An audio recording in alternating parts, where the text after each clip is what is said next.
हमारे तो ये कोशिश होती है कि हम आपके लिए अलग से अलग रेसिपी लेके आएँ और आपको पसंद आए। ये करेले और गोश्त, करेले सेहत के लिए बहुत अच्छे फ़ायदेमंद है। बिस्मिल्लाहिर्रहमानिर्रहीम। अस्सलाम वालेकुम नाज़रीन, कैसे हैं आप सब लोग? उम्मीद है खैरियत होंगे। आज हम बनाएंगे करेला गोश्त। जी नाज़रीन, यहाँ पे हमने कढ़ाई में तेल डाला। तेल हमने 3-4 चम्मच डाले। इसमें हम करेले फ्राई करेंगे।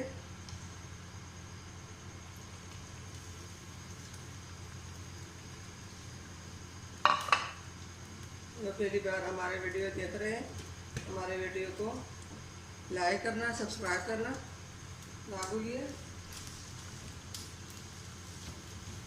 इसको हम अच्छी तरह फ्राई कर लेंगे।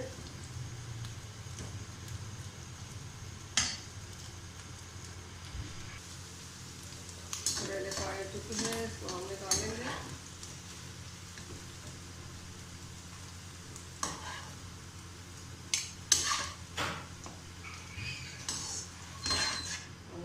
प्याज डाले हैं। ये हमने 2 से 3 दरमियाने साइज के प्याज लिए हैं।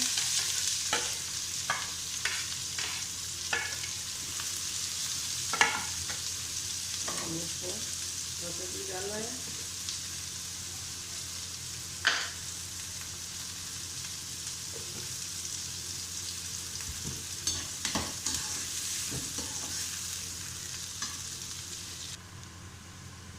प्याज फ्राई हो चुके हैं, इसमें हम अदरक लहसुन का पेस्ट डाल लेते हैं।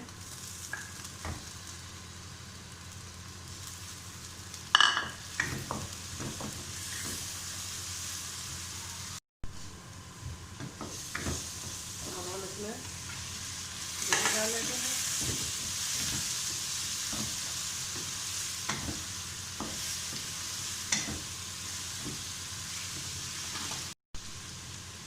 ये हमें मसाला डालना है। 1 चम्मच गरम मसाला पिसी हुआ, 1 चम्मच नमक और 1 चम्मच हल्दी, 1 चम्मच लाल मिर्च पाउडर, ये भी हम इसका डाल लेते हैं। इसको हम अच्छी तरह भूनेंगे। हमने 3 से 4 टमाटर लिए हैं। टमाटर को हमने दरमियान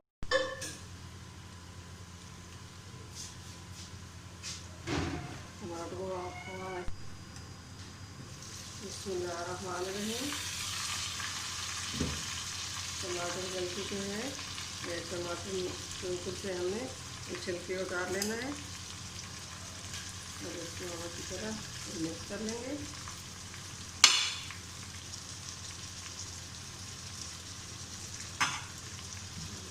अच्छी तरह मिक्स करना है।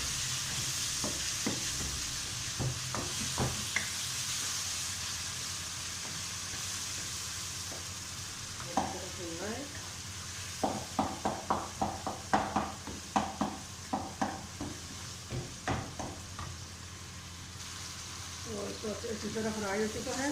अब इसमें हमने करेले डालने हैं। बिस्मिल्लाहिर्रहमानिर्रहीम। इसको हमने अच्छी तरह मिक्स करना है।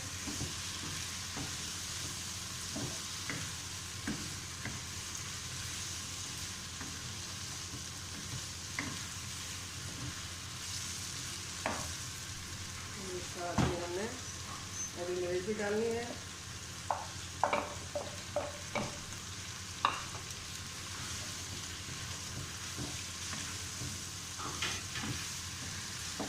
इसको 5 से 10 मिनट तक भुनेंगे।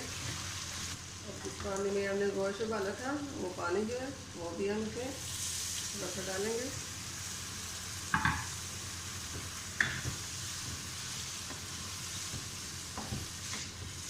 हमारे आज की रेसिपी गोश्त करेला की रेडी हो चुकी है। उम्मीद है हमारे आज की रेसिपी पसंद आई होगी। आप ही करेला गोश्त इसी तरह बनाइए। ये बहुत मज़ेदार और लाजवाब रेसिपी है।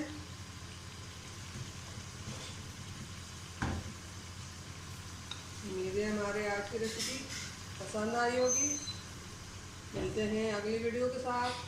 तब तक के लिए अल्लाह हाफिज़।